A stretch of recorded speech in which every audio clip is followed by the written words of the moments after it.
Aloha and good day. My name is Jürgen Steinmetz from eTurboNews, and this is a breaking news update.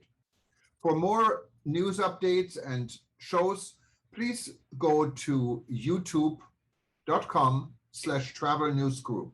youtube.com/travel news group. Here's our update. To be or not to be. For SKAL International, the future starts tomorrow. Tomorrow is a big day for SKAL International and the global travel and tourism industry. After SKAL just celebrated its 90th birthday with a bang in Paris, this organization may become a trendsetter for the future of the global travel and tourism industry with its 12,000-plus members in 84 countries. SKAL is a travel and tourism industry organization of individual local clubs with tourism leaders in cities around the planet. Tomorrow, SKAL members around the globe are invited to participate virtually in an upcoming extraordinary General Assembly of the organization. It is scheduled for July 9 at 3 p.m. Central Europe Time, 9 a.m. Eastern Standard Time, and 6 p.m. Singapore Time. This extraordinary General Assembly is very much extraordinary. It may put SKAL on the path to a new and hopefully bright future, so it can maintain its standing as one of the most important global leaders in the tourism sector. This General Assembly is poised to shape the future of the global travel and tourism industry.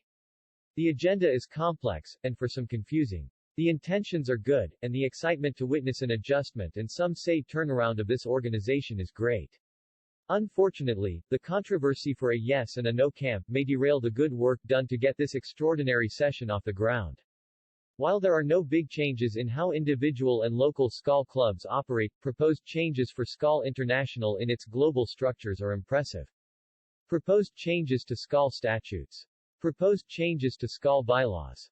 Discussions about the proposed changes had been heated at times. Canadian SKAL President Dennis Smith urged members to focus on launching this new model with the very best people leading this organization. That should be the only goal that we all strive for. He applauded the hard work done by the SKAL Governance Committee, spending many hours looking at SKAL's history, and the pitfall of the current two-tier structure. The committee retained a consultant to look at other international organizations' operating structures. The conclusion was, that a single board of directors was the best solution for an organization by the size and structure of SKAL International. Therefore, the key decision in this upcoming General Assembly is the question of a single executive board with 14 instead of 6 members. Currently, there is also an International SKAL Council, but members have no voting rights, leaving the 6-member board in the hands of the same leaders, clubs, or countries, giving little room for a more diverse representation of members. A German SKAL member thinks everyone can agree that it was necessary to adjust the structure within SKAL to modern times. The goal must be for SKAL clubs to be empowered to gain members. The member was concerned this was not mentioned in the new governance concept. Those supporting the proposed concept disagree and think changes proposed don't touch the local clubs much, but offer adjustments on the global level of the organization. To put it in short terms, the new proposed structure is to expand the board from currently 6 to 14 members, eliminating the currently non-voting International SKAL Council. The new structure would assure a more fair and broader representation. In the last 20 to 30 years, the same members or club representatives had often been sitting in a leading position, giving many clubs and regions hardly any realistic chance to get involved on a global level. Many senior SKAL members are retired from their previous job, under which they were able to join the organization in the first place. With 14 voting SKAL members from all SKAL regions, the representation by the new proposed board would be more inclusive, more open to all, and encourage other members to get involved and become part of the global leadership program. The process would become a more democratic one. The organization would become more attractive and open to new potential members, or clubs. The chance for board members to make SKAL a career for themselves would become more difficult.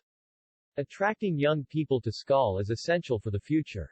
New young members don't want to wait until they retire to make a difference in the global opportunities to a global organization can open. A two-thirds majority is needed to implement such urgently needed changes. A positive decision would take a less selfish thinking by some SKAL leaders. The new SKAL president Bursan Turkin must be applauded for creating some civil disobedience, but hopefully, the future SKAL generations will thank her for her vision and speedy approach to initiate changes. One European member asked eTurboNews, "What is the rush? eTurboNews publisher Jürgen Steinmetz, a SKAL member himself said, "Now or perhaps never.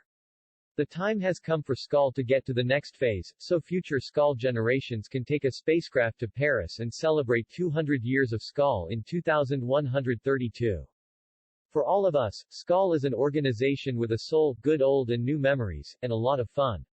Let's not make this organization political, but sustainable. Let us add a promising future to this and remember our toast to fellow Scaligs everywhere. Happiness, good health, friendship, long life, SKAL."